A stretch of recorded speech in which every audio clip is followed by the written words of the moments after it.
يا معشر الجن والإنس إن استطعتم أن تنفذوا من أقطار السماوات والأرض فانفذوا لا تنفذون إلا بسلطان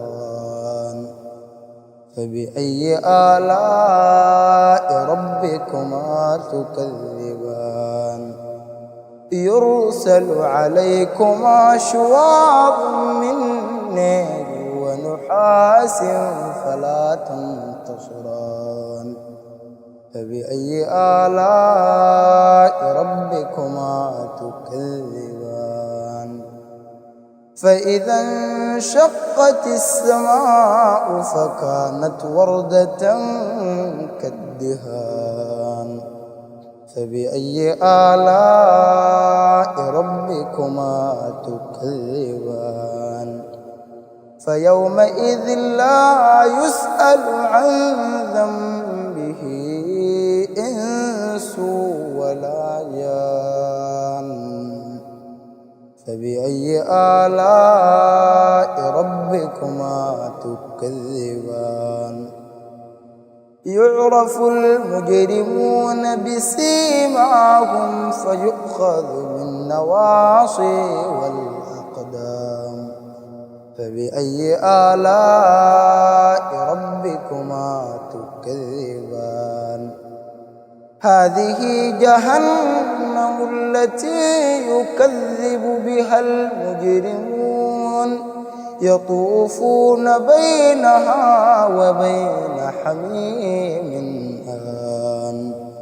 فبأي آلاء ربكما تكذبان ولمن خاف مقام ربه جنتان فبأي آلاء ربكما تكذبان ذواتا أفنان فبأي آلاء ربكما تكذبان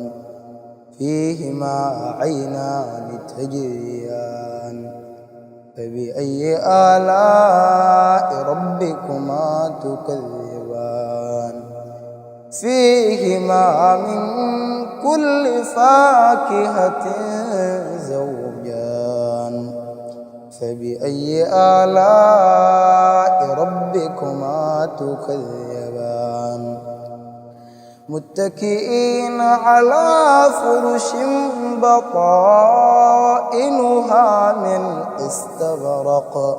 وجنى الجنتين دان فبأي آلاء ربكما تكذبان متكئين على فرش بطائنها من استبرق وجنى الجنتين دان فبأي آلاء ربكما تكذبان إذا كنت من المتابعين الجدد اشترك الآن في القناة ليصلك الجديد بالضغط على الزر الأحمر أسفل القناة مع تفعيل الجرس ولا تنسوا دعم المقطع بلايك. شكرا لكم جزيل الشكر.